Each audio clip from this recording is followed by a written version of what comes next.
Every day I wake up, wake your ass up. The Breakfast Club. Y'all finished or y'all done?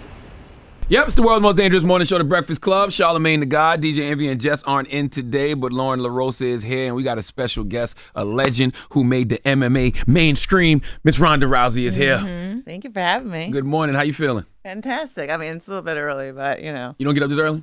I mean, my kids get me up this early. I don't get up this early on my own, but I haven't had a choice in a long time. Absolutely. Well, you got a comic book out, a graphic novel called Expecting the Unexpected. What made you want to step into the comic book world? You know what? It wasn't like a conscious decision. It was more of like I really wanted to be able to tell the story, and I just kind of became obsessed with it. And once I wrote the first draft of it, and then like an 11-hour thumb typing, I like in my notes binge, I just became obsessed with refining the story and getting it out there. And once the idea of making it into a graphic novel came up, it was like I couldn't stop. And and I have a little bit of an obsessive personality when it comes to like pursuing goals. And here we are. And there's a physical copy right here. Absolutely. I feel like people have always looked at you and everything that you've done is kind of like a mythical like story-ish. Even your name, it's like if you've never even like watched a fight, you know Ronda Rousey. What have been moments for you in your career where you're like, oh, wow, like this is happening? And this is actually happening? Yeah. Oh, God. Well, I think when I first won the UFC title, I was like, it was one of those moments where I'm like, don't quote that video from that kid that just woke up from dental surgery. And I had to do it, you know? So that was one of those. It's like, this is real life, you know? God. Joe Rogan's like, what's your impression? I'm like, I need to quote the dentist kid. And that was one of them. But there's been quite a few where I've been like, I just feel like I'm just watching somebody else's experience. It's making me believe in like simulation theory, kind of, you know? Yeah. Like, ooh, if I got to pick anyone's lifetime to live, oh, I'm going to pick the Ronda Rousey lifetime. I'm going to live that. We're a room of professionals. Come on, Sid. Jesus, Sid. Gosh.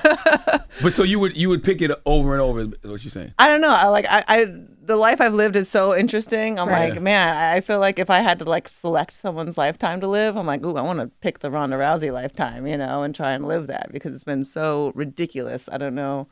Like, sometimes like I can't even believe it's happening. You were the first woman to sign with the UFC, right? You put a women's MMA on the map. When you look back, what do you think your real legacy is? Is it the wins or the walls you broke down? I think it's giving women in combat sports a career. And that didn't exist before, you know. I won an Olympic medal and came home and was like, maybe I'll be a cocktail waitress, you know. Like there was nothing you could do with it. Yeah, wow. And so now it's really leaked over, not just from MMA, but into, you know, boxing and pro wrestling, that women are really making like, you know, record-breaking paydays and stuff like that, and actually able to make a living and career from combat sports, which I feel like, you know, I had a big part of that. Yeah, I never thought about that. I mean, I read Don Staley's book, Uncommon Favor, and it was kind of a similar story. You have this like amazing career in college, right? You go off to the Olympics and you win a medal, but then it's just like, you come home and it's like, okay, well, what am I supposed to do now? I've done everything that they told me I was supposed to do, but then what's the next phase of my life look like? That's got to be like a mind fuck for women, right? I mean, for everybody, it's like, you call it like post-Olympic depression. And that you just spend your whole life going after this one goal, and you tell yourself, if I achieve this one thing, it'll make me so happy that happiness will leak over into the rest of my life, and I'll just be happy forever because I did this one thing. I mean, how could you not be if you won the Olympics or whatever? And then you go and achieve that goal, and you're happy for a little bit, and then, you know, you return to the rest of your life, and you realize that your happiness isn't a collection of accomplishments; it's a lifestyle. And you know, a lot of times that what you build up that accomplishment to be and what it'll do for you is, you know, not exactly what you expected. But is there a hard balance for you of every moment is like, oh my God, I got to do this so well because it may not happen again because you've been the first doing so much within this space? Is there like a pressure of you feel like, okay, things are just happening as they should, but also what if I don't get this chance again? What if I don't get this opportunity again because they weren't out there in the beginning? I mean, yeah, that pressure I think exists all the time, and it's not just that like in one thing that you do, but if you fail once, then everything that you've accomplished before that really gets wiped away. It means nothing. My mom had a saying that you're only as good as your last fight. And, you know what I mean? Like, what have you done lately kind of a thing? And, it's, I think every one time that you come to that situation, those high pressure situations, it doesn't get any less or any easier. But I guess you get more confident in your ability to deal with it. I used to get really scared of my own nerves, and like when my heart would beat really fast or something, if I was like a little kid and I was about to have like a fight or match or something, and I would get like, oh, what if I get tired because I've been nervous for so long, my heart's been beating for so long, and I would get nervous about the fact that I was nervous. Mm-hmm. And then eventually you get in that situation and you succeed enough times that you realize, okay, this is what happens to my body before I do something great. And my heart could beat like this all day long and I'll still be able to have enough, endurance to keep going. And so I started thinking of like that feeling and that fear is kind of not something to be scared of, but like it's more of like the revving of my engine, before I take off. I've heard you speak about, after losses, you spoke about like being in a dark mental space and having like an identity crisis. What did those moments teach you about your self-worth beyond just winning and losing? Well, I think when I lost, it wasn't just, oh, I lost a fight, because people will be like, oh, how could you get that depressed about just losing a fight? It's not that big of a deal. I was like, of course it's not that big of a deal to you because you've never been in that situation. But to me, it was more of like, I knew my fighting career was over.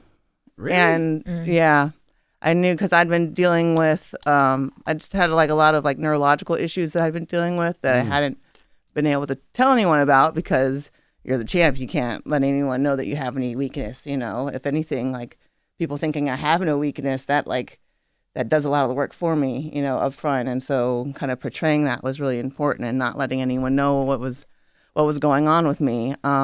So when it finally caught up to me, I knew that it was over. And I didn't really want to accept it. And it was like that kind of identity crisis. If I'm not a fighter, who am I? And you're so like, especially if you're into your expertise and you're so obsessed with it for so long, and you just become that fraction of your personality, and you forget of who you are outside of it. And then suddenly it was like ripped away from me, and I didn't know who I was if I wasn't a fighter, and not just a fighter, but a champion. Ooh. Do you believe elite athletes are conditioned to suppress vulnerability? I mean, yeah, you kind of have to, especially like in a contact sport. Mm-hmm. But I think anybody that is in a high pressure situation, that's just comes with it. But you got to think when you walk in that ring, there's a chance you could lose, right? Like I mean, that's why you're in there. Yeah. Otherwise, it'd be pro wrestling, Yeah. And that's part of it. That's like part of what I think brings the best out of me. Some people they do better in low pressure situations. They try to make it not such a big deal, and that's when they're best, when they can really relax like that. And I just realized I'm the kind of person that needs that pressure. I fight above myself under pressure. So it's not exactly enjoyable, but it brings the best out of me. Yeah, I think that suppressing vulnerability eventually breaks you down, because I'm a person that deals with like really bad anxiety, right? So I'm going to therapy for a long time. But I think that like Ryan Holiday, who I love stoicism. You got to remember, like, one day you're going to die, right? Like, and that gives you just a sense of freedom, knowing that you wake up every day and just live your best, because anything could happen. This could potentially be your last day. I would feel like if you going to the ring all the time thinking that you're suppressing your vulnerability, eventually it could just break you down mentally outside the ring. I think if you don't take any time away from it, and if it's constant and nonstop, and I think that's one of the things that I didn't do was I didn't take any time away. And there's if you're holding up basically the whole company at that point, and I like took a blood oath to Dana, like you sign me and I will be your fucking girl, anything that you need. I don't know if I can swear on here. Go ahead. But it gets to a point where if you're trying to be everything to everyone, you're not going to have much left for yourself. And you're in that mind space of like, oh, I want to be a champion, and you can't admit any weakness, and you can't ever speak up and say like, you know what, I need a rest. Word. You know, I need a moment to not be on all the time, and it's I don't know, it's kind of hard. Like you can't really be in a place where you have no weakness, you know, to admit to yourself that you have no weaknesses, and then at the same time be like, hey, I need a break. Yeah, the baddest woman on the planet needs a break sometimes. The baddest woman on the planet needs to fucking sit. But what do you do in those breaks? So like you said, you talked about not knowing who you were if you know your career was taken away from you, and having to discover that. Who are you outside of this, and what do you do when you need those breaks? I think you need to. Well, what I found was I had to find something else outside of that you know I could be passionate about and find value in, and that's what brought me into pro wrestling and the WWE, and that's what, you know, brought me into writing comics and stuff like that, and being a writer and seeing things that, like, you know, a lot of people, all they want to see me do is hurt other people. Yes. You know, and that's where they see that my value is in you know, is in fighting people, and I had to try and look for something in myself that other people weren't asking for, and that's kind of what this whole journey of becoming, you know, a writer has been, of like, nobody asked me to do a comic. Nobody was expecting me to do a comic. No one's expecting me to make a good comic. But it was something that I just kind of became obsessed with, and it mattered to me, and I willed it into reality, and I'm so proud of it. And yeah, it might not be like it might not be winning the Nobel Prize in literature or anything like that, but it really means a lot to me personally. And I think that's something that I needed to find outside of, I don't know, just kind of like that achievement hunting kind of mentality of like, I'm not trying to achieve something to convince myself or everyone else how awesome I am. I'm trying to achieve something because I find it personally fulfilling to me, which is a huge pivot. You know, do you see the comic book as a evolution or escape? Ooh, I think it is an escape in a way. You know, I think a lot of time you say you deal with like a lot of anxiety and stuff. I had a lot of problems with like intrusive thoughts and stuff like that, and not being able to direct where my own thoughts would go. And so whenever I found myself going down like kind of like a destructive like path with whatever I was thinking about, I would purposefully direct my mind back to what I was doing creatively, you know, when writing the story or something like that. And so if I started like picking at myself mentally, you know what I mean? Like just picking at your own scabs of your brain. Absolutely. And being like, you know what, stop that, like slap my own hand and be like, okay, what's going on with your story? How can you make this better? How can I make this line of dialogue land better? How can, what's not working in this part? And so this comic was kind of my way to kind of take all of that destructive mental energy and put it towards something that is creative. I noticed on the cover of the book, she's with child, which I think is a great play on the baddest woman on the planet, because it's like, you know, we see you in the ring, but also like, you know, women talk about the superpower that you get when you become a mom. Mm-hmm. So talk about choosing to have, you know, that as the cover art for those the guns. Comic. What? So those are guns. Well, I guess like how this started, it was strange. Well, it was the go home before WrestleMania, where I was set to be the first ever women's main event with Becky Lynch and Charlotte Flair. Mm-hmm. And in true WWE design, I mean fashion, it was about like 7:00. The doors had already opened in the arena, and Vince had torn apart the whole script of the day, and we didn't know what the hell we were going to do, and we were about to be out in the arena. For WrestleMania? Improv for the last show before WrestleMania, I swear. Oh, okay, gotcha. It's the go home for WrestleMania. Okay. But the match for WrestleMania we put together the night before. They're not that still not that planning that much.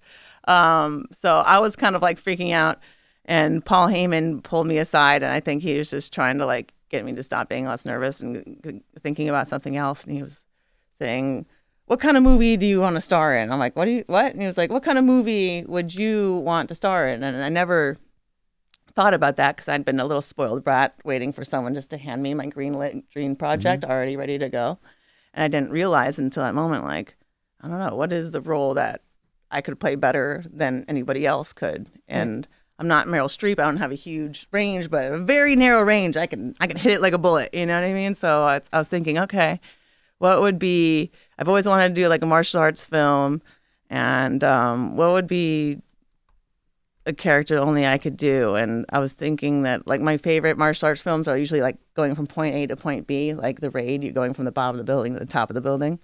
And so I was like, okay, well, maybe the chick is pregnant and she, everyone's trying to kill her. So she's trying to get rid of the baby because it's not safe. And she has to fight her way to the abortion clinic. And by the time she gets there, she's, had all these like, close calls with the baby on the way that by the time she gets there, like she's gone through this whole journey of whether she wants to become a mother or not. She kind of like has to find it then. Get aborted before you even get to the clinic. Yeah, so all of the close calls making her realize, how much she wants to keep it. And I guess it was kind of confronting my own insecurities about becoming a mom and bringing a baby into a hostile world and thinking like, am I capable of raising a person and keeping them safe in this kind of world? And and there's so many like women that like get pregnant and then not only don't have anyone to help, they just don't have anyone to help them, and it's really scary. And no one really thinks about that journey from when you find out you're pregnant to when you decide you're going to be a mom. And so this is kind of like her journey going through that. Well, everyone's trying to kill her. So basically, it's like like when Die Hard came out, like everything was Die Hard. And it was like Die Hard on a boat, Die Hard on a bus. It was like everything else. So this is like John Wick, John Wick on the way to the abortion clinic, but it's also a romantic comedy. So it's like I like to say it's like John Wick meets Knocked Up. That's so interesting because you're a fighter, right? So, but you didn't feel like you were a natural protector. I mean, I feel like I'm a natural protector, but I also have my own insecurities of like, am I good enough to be somebody's mom? Because that's like, I don't know. It's a huge task and a huge role to have in somebody's life. I mean, think about how influential your mother has been on you. Absolutely. And my mom is, she's a fucking legend. Like my mom, she got a perfect score on the SATs at 16, graduated college at 19. She was working as a single mother engineer in the 80s while she was getting her PhD and won the world championships in judo all at the same time. Like, shit. Yeah.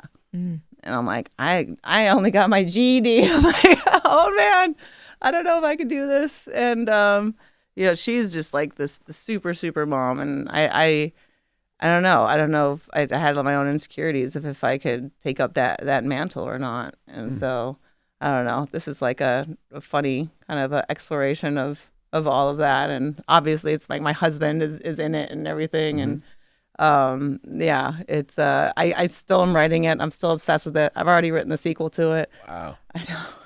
I can't stop, and no one's asked me to do it. It's the kind of thing like after I put my babies down, I'll sit up and keep writing and just thinking about it all the time. And this is like, I don't know, this is like my baby and something that I just comes entirely from me. It hasn't been demanded from anybody else, but hopefully other people will demand more once they see it. When you think about people's, superheroes' origin stories, right? They either come from like pain, power, or purpose. So which one of those best describes your personal journey? My personal journey? Oh, God. I guess it started out as pain and then became power and then morphed into purpose. I think I had my own phases with it. But yeah, I think it started as, I lost my dad really young and I just needed an outlet, and fighting judo was what I started with. And that really became like a great way to be able to vent all of everything that I couldn't say. I also had a speech disorder growing up. I couldn't really speak, and so it was just a great way to communicate, and it was everything that I needed. You remember the first time you had to defend yourself? That I had to defend myself, like in an actual confrontation? Oh, just your first fight period. Oh, God. Some kid, like, grabbed me by the throat, and I, like, tossed him onto the ground, but, like, asphalt on the back of his head. And, damn. Yeah. Ooh. And then the bell rung, so we all had to go to class. What age was this? Or this what was like grade? 6th grade. And then the kid was so embarrassed that I guess he was like bleeding down the back of his head and didn't say anything. And then the teacher found out that he was bleeding down the back of his head. And yeah, then it all came out that, Ronda tossed me in the back of my head. And then I had to do community service for a week. I never got away with a fight. I've never gotten away with a fight. Everyone always has these stories about, I got this fight, this and that. Like, how are people getting away with fights? I've never, ever gotten away with it. Especially nowadays with this phones, everybody got their phones out. Yeah, I don't know. But did that give you a rep back then, though? Like, did people see it? Did they like, oh, shit, Ronda just slammed the shit out of this kid? I mean, kind of. I was like really muscular as like, at that age, but it was the kind of thing I got teased about a lot. And so I was always like trying to cover it up with like baggy clothing and things like that. But it was like a thing. Yeah. Like, oh yeah, Ronda's jacked, or Ronda's really strong or something like that. But it was kind of like something I got teased for more. So when did you embrace it? When did I embrace it? Oh, God. I think in my mid-20s when I realized I was sexy. Mm-hmm. Oh, yes. Wait a minute. Uh-huh. I look great. Yeah, it was kind of about I think it was when I was switching over from judo into MMA, and I knew that there was a window there, but I had to play up the sex appeal to be able to bring people to look at the value I think that there was in women's fighting. And so I had to kind of step up and be that person and embody that confidence. And I kind of had to fake it until I made it. And that was basically it. You have to pretend to sleep before you get to sleep. Right. So I was like, whatever, I'm going to try and dress up and see. I used to get like so self-conscious about even putting makeup on, even trying or like trying to dress up or anything like that. And I just kind of like bit the bullet and put myself out there. And then I actually started to be like, well, you know what? I actually am really happy with how I look and things like that. And everything kind of came from that. I saw Dana White say somewhere recently, because, fans want you to come back. And he was asked about it, and he was talking about how good you look right now, like how ripped you are right now. And people see you posting these videos on your Instagram and all the things. What is there, like, what's happening? Are we going to see you return somewhere? Because these videos you're posting, it'd be like, oh, just having lunch with my friend, and you're like in the ring, like it's so casual in the caption. Yeah, well, I have a cage in my garage. It's not like I went anywhere. I really did like mosey on out there and like. That's how you post it. And I'm like, my friends come over. What she doing in this video? Yeah. You had the one where your baby was sitting and watching you. I thought that was so cute too. It's really awesome that like I get to be like a kind of a spoiled brat now of like I just want to build a cage in my backyard and bring my friends over and do some karate, and yeah, I'm just having fun with it again. And it got to a point where I feel like it kind of got hijacked from me, and I was fighting and training for reasons other than my own. And I think it's after having my last baby, being pregnant it's fucking tough, and it felt like I was like handicapped just compared to being a finely tuned athletic machine where I feel like I can do anything, to suddenly like if I did a forward roll, I think I would throw my back out. And so that's kind of where it just started of like, I just wanted to get that, my bodily identity back from just being a vessel for creating another person.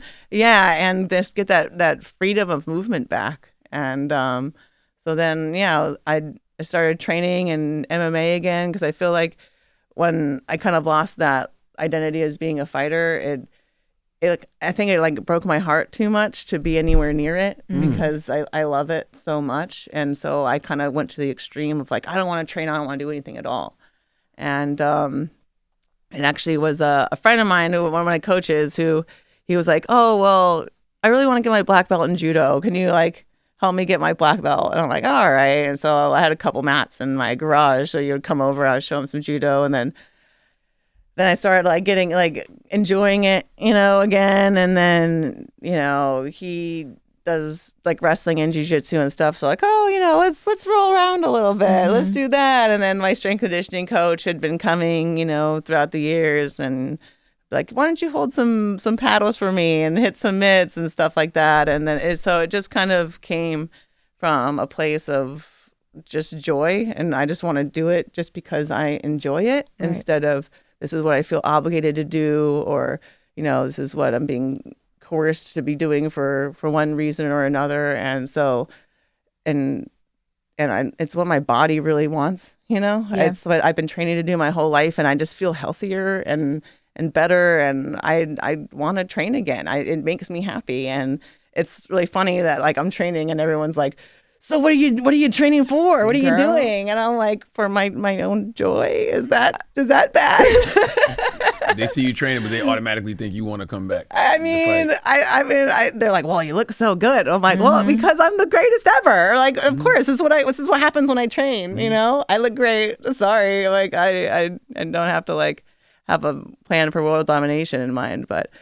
Mike Tyson coming back and being the biggest fight of last year, it just kind of proves that I don't think anyone's ever really done. It's weird though, right? Like, do you think the public is addicted to watching people so-called fall? Because I mean, the reality of the situation is you only lost 2 fights, but the media made it seem like it was just completely over. Like you could never win again. Like, did you think you let the media get to you more than anything?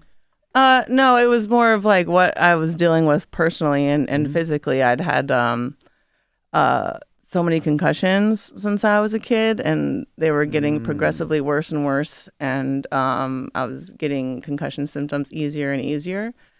And it got to the point where like any kind of impact at all, I was basically like losing my vision. Wow. And I actually recently got some really great news about that because Dana had me, he wanted to be part of like this long-term fighter study they're doing for like neurological, everything. And so he sent me to the Cleveland Clinic to get checked out.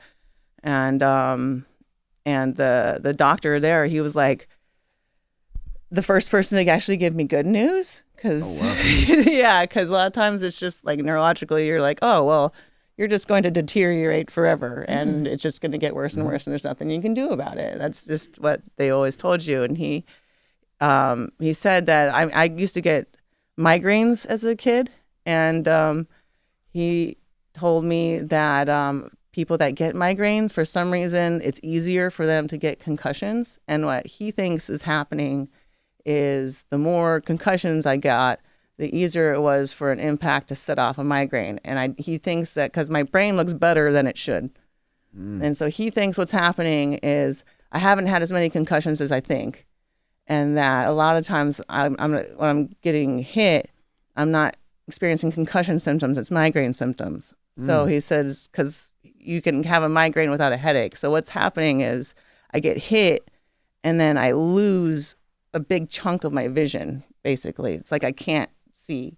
And when I like lose my depth perception and my ability to track moving objects or like think quickly. So I'm like, oh, I'm knocked out. I'm out of my feet. But he's like, because you're not stumbling around, he's like, I don't think it's a concussion. I think it's what's happening is you're getting a migraine.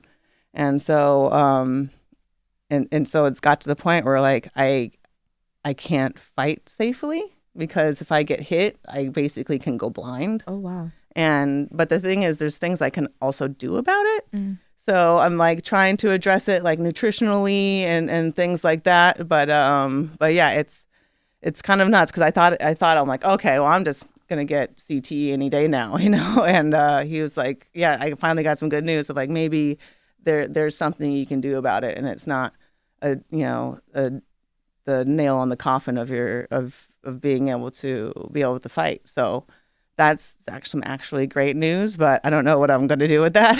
I would do, Dustin. Like, what's the point? You ain't fought in 10 years. Like, you don't got nothing. I don't think it you got sounds nothing to like prove. you kind of are like, I mean, not that you have anything to prove, but it sounds like just in case you want to get back into it, you're doing everything to make sure you're safe to do so.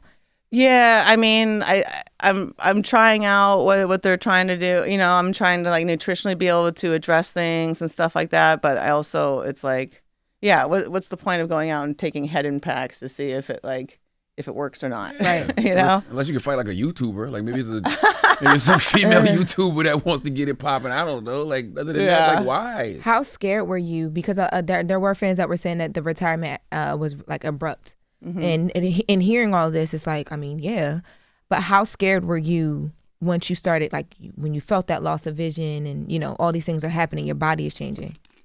I mean, it's just, it's more, I don't know if you can go into like scared because that's kind of not like the headspace that you're in when you're out there. It's just more of like disabled and like trying not to panic.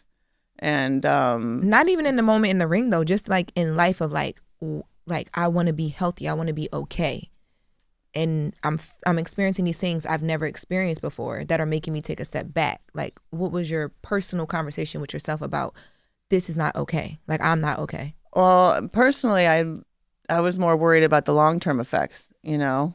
Like, everyone knows that Ali is the greatest, but everyone knows what happened to Muhammad Ali, you know?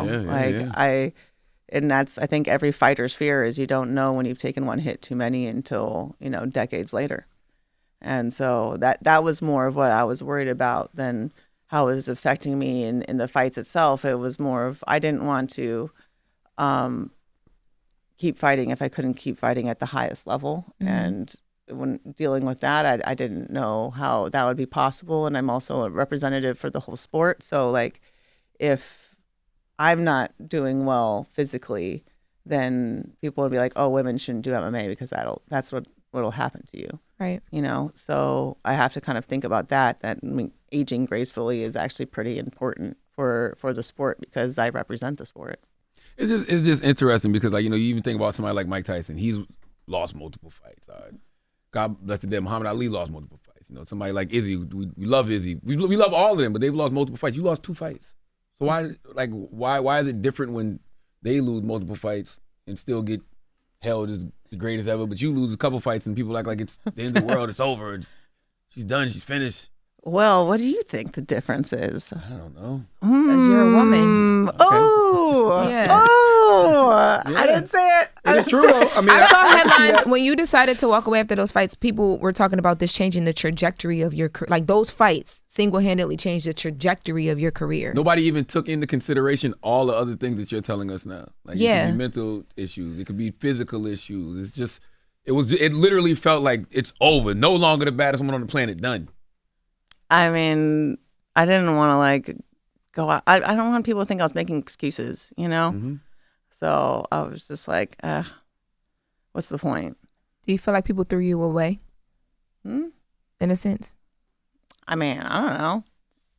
Like, it's not really what I've concerned myself with. I think it really taught me to like separate public perception from my self-perception, which I think is the best thing that I got out of it, you know? And I think that's like a trap that a lot of people fall down, that they're trying to constantly keep that fame at a certain level because they feel like if that goes down, then their self-worth goes down. And that's kind of like taught me of like, you know what, I actually didn't enjoy being that famous. You know what I mean? Like not being able to do normal stuff and go to the grocery store and go to a restaurant or even be in the line at In-N-Out drive-thru. I mean, it was crazy for a while. I remember once I was in the line for In-N-Out to get, you know, animal fries. Yeah, not even in the store, in the car. Yeah. And someone noticed me in the car, and like a whole mob formed around the car, you know, with my kids in there and everything like that. And yeah, I couldn't go into a restaurant without everybody standing up and lining up at the table, or go to the grocery store. And I kind of realized that, like, I don't think that anybody would want to be that famous unless, you know, there's something wrong with them. Like, I enjoy being able to live a normal life, and I've like entered into that like nostalgia phase where people are like, oh yeah, I remember you. You know, it's so great to see you again, kind of a thing. And instead of being like an event, you know, to people. And so, yeah, I think it kind of made me realize that lifestyle actually wasn't really something that I personally wanted. Maybe it's something that, like, you know, fanned my ego, but it didn't, like, you know, feed my soul, kind of a thing. Like, I want to just be with my kids and be with my family and not have to be like going through the back doors of everywhere for the rest of my life. So you're definitely not fighting at the UFC event at the White House. Because people think you are. They think that is the next one coming. It's so funny. I literally said that I wasn't. Yeah. They're like, that's exactly what you would say if you were. But I had a baby like 9 months ago. I'm still walking it off, you know? Yeah. Did you receive an actual like invite? Because you never specifically said if you got an invite or not. People assume you didn't because we know. You know I'm sure I have an open invitation at all times. You know what I think is interesting? Like, I know Dana White, like, in everything that he's doing and at the White House and stuff like that, like, a lot of people, I remember when Elon Musk and people were, like, destroying the Teslas and all that because they didn't like the fact that he was, like, so involved with politics and all these things, but it hasn't affected Dana White in his business. Why do you think that is? Probably because the people that he's selling to is a very different group. You know what I mean? UFC fans and Tesla fans are that Venn diagram is not a circle.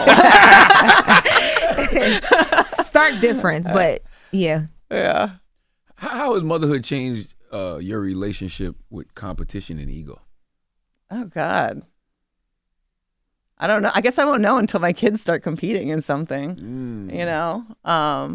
But my own competition, my own ego, I don't know. I think it's had a great effect on my own ego because I was just getting tired of myself. I don't know if this is like one of my niche, one of my random like deep cut movie references. But you remember in Jerry Maguire with Cush, the guy he was representing, and he was asking how his day was, and he'd been at a press conference all day, and he said he was so tired of talking about himself, and he got Cush lash. Absolutely. He's like, Cush lash, Cush lash. Yeah. I had big time Cush lash. Wow. I was tired of my fucking self. I don't want to talk about myself anymore. Be focused on my own shit. And so I think one of the great things about being a mom is like I'm not the focus in the center anymore. Yeah, it's not about you. Yeah. Yeah. And so I think that's one of the great things it did for my ego is I'm not ruminating over my own crap.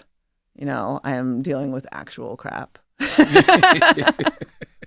So do you think like true confidence comes from, I guess, being dominance or surrender? Does confidence come from dominance or true surrender? dominance. True dominance or true confidence? Confidence, I'm sorry. True confidence, yes. You think true confidence comes from dominance or surrender? Oh, God. I think it comes from experience. You know, my mom had a saying that winning is a habit. And I think that the experience of being through something and knowing that you're capable, I think that's where that confidence comes from. And I think that's something that that's missing a lot in MMA today is that a lot of people are coming in and that's their first sport. They haven't had, you know, competition experience in something else where they have that confidence from having hundreds of matches doing something else. No perspective. Okay. Yeah, so like that's where a lot of my confidence came from was I'd been in hundreds and thousands of matches, and that experience of I am in these scary situations, but when I'm in these scary situations, I do my best. That's where a lot of that confidence comes from. What does peace look like for Ronda Rousey today? Peace? Oh man, I want to go. Well, my youngest son is he just committed to Boise, and congratulations. yeah, and so we're going to be moving to Hawaii, and I'm going to go, you know, wrinkle under the sun in paradise and bang out some babies, and that's my peace. I love that. Yeah, I love that you're at that place in life. A lot of times when you have such a big career as a woman, you don't always get to this place of like peace where that can be your peace, where it's like family. Yeah, you have to settle for other things. Well, I think like my mom, she got married and had kids really young, and she always told us like, don't get married young, and don't get married young means don't have kids young. Why not? Well, I think she felt pressured at a young age. She got married at like 19, and you know, Catholic upbringing, felt like she was living in sin and had to marry the guy. You know what I mean? And so I think you're still getting to know yourself at that age, and you're not gonna. I think you're lucky if you find the one, because otherwise it's like, how are you gonna know what you're gonna want for the rest of your life if you don't even know who you are? And so she always told us to make sure that we wait. And so I'm really glad that I waited, and I wanted all my career stuff to be done up front, so then I could just focus on my kids, because I saw my mom having 3 jobs and raising us, and you know, just doing everything on expert level because having kids makes everything expert level, and I want to do the career on easy level and then do, momming on easy level, which I think No such thing though. yeah, well, it's easy level compared to having 3 jobs and being a mom, But having 3 jobs and being a mom compared to like I can just focus on being a mom, and if I need someone to help me like clean the house or something like that, or help me like watch the kids, I'm not like I have the means to do it, you know, and that's what my mom wanted for us. I think she didn't want us to have to be working 3 jobs and have our kids at the same time and have it be as difficult as it was for her. She wants every generation to have it easier than the one before that, and so that was kind of like. Now it's like, oh, I've done it all, and I can mom real hard right now, and I can just focus on that and not worry about it. And you talked about writing the sequel to Expect the Unexpected. Do you see storytelling as a new form of healing for you? Yeah, I think that's a really great way to put it, and why I got into it. I didn't get into comics to be the next great comic book writer. Like, this is something that like really feeds my soul and makes me happy, and I'm just obsessed with it, and I can't walk away from it, and I can't stop doing it.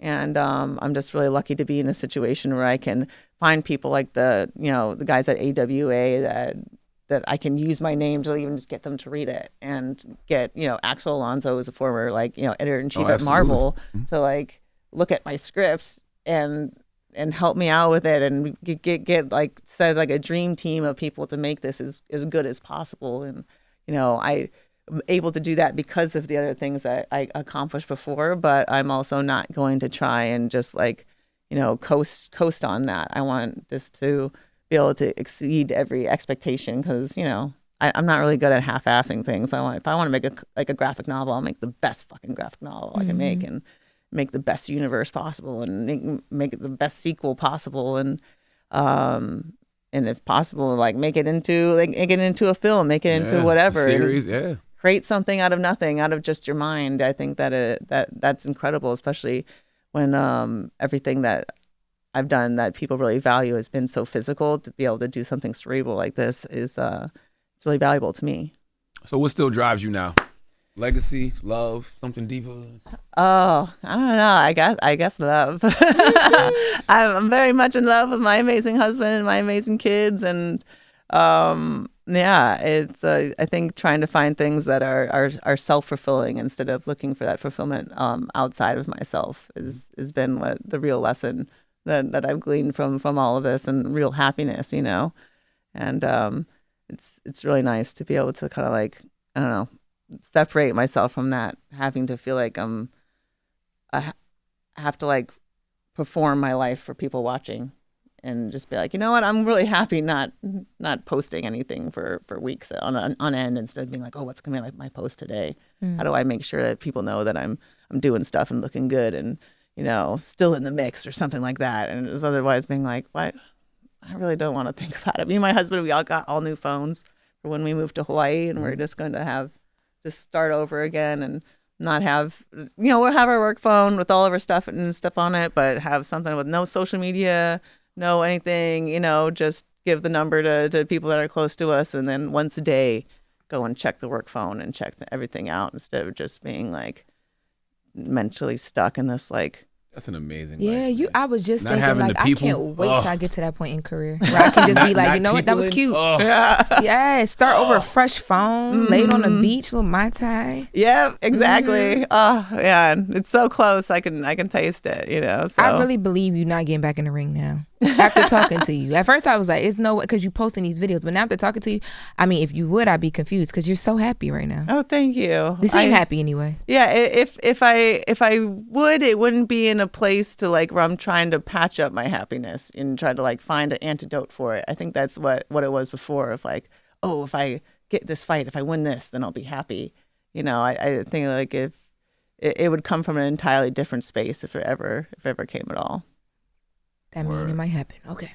Well, it's Ronda. Like I said, Mike Tyson, you can never say never now. Holy shit. But look at the shit he gets, though. Like, you come out there and you the fight. The shit he got $20 million. I mean, that's some shit. Yeah, that is true. But once again, for whatever reason, you're right. It is a gender thing. You just got to tell it what it is, a gender thing. It's just different for them. Like, they can come out there, fight the YouTubers. Nobody says, oh, it's a trash-ass fight. Nobody says you're just collecting a check. Like it's and he still gets touted as the baddest man on the planet. Mm-hmm. Baddest man on the planet, 108 million views. Yes.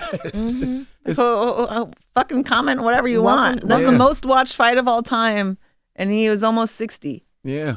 Like that's that's how much his legacy means, and how much his name means. Yeah. You know, like that was really inspiring to me personally to see him do that. We need a popular female YouTuber to turn MMA fighter real quick. All right, that's real quick. Who is it? Jenna Marbles, I'm coming for you. Oh no, baby, you demolish her.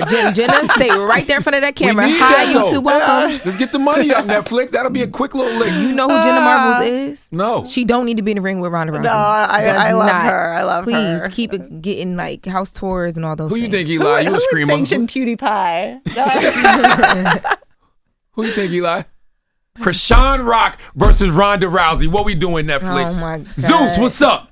Zeus what's got up? bread though. Krishan Rock versus Ronda Rousey. Everybody will tune in to watch that. Ronda Rousey, do you know who Krishan Rock is? Am I aging myself by saying No, you're not. No, you're not. I if I promise you, don't- there are people of all ages that may not be into the Krishan Rock of things. She's younger than you and she can scrap, but I got my money on you. Yeah. But everybody will tune in for that. Okay. Yes, Krishan Rock versus Ronda Rousey. Dana White, what's up? Netflix, what's up? Zeus, what's up? Let's make that happen. We'll come out and host it, get it on all the iHeart stations, promote it crazy. I love Krishan. That'll be crazy. Krishan Rock versus Ronda Rousey. I'm putting everything on Ronda. What's up? Krishan got heart. That's the matchup. Yeah. You with it if we can make it happen? Well, what's like Ronda, what's trust me. Krishan's like log line? Like who is Just trust us on this. And Blueface. You know who Blueface is? Bust down, Tatiana? No. Listen. Miss Rachel is like my whole universe right now. Oh, no. It's very far removed from Miss Rachel. I would not fight Miss Rachel. Krishan Rock. She's beautiful. Okay. Yes. She fights. She's known for like fighting, like street fighting. She's stuff like recently that. got to God though. She recently got. She's 25. Yeah. She got a couple kids. This could be the matchup. A son. I don't know. She found God. I might have to go like hit up Azalea Banks or something. Damn! Now, oh my God! Now we talking. Krishan Rock versus Azalea Banks. Oh my God! What we doing? It's so great because Azalea Banks actually has great music. Ronda Rousey versus Azalea Banks. What we doing? I'm there. What we do? I'd walk out to her song just to. We gotta make this happen. It's Ronda Rousey. Expecting the Unexpected is available now. Thank you for joining us. Thank you for having me. It was a great time. Absolutely. It's The Breakfast Club. Hold up. Every day I wake up, wake your ass up. The Breakfast Club. Y'all finished or y'all done?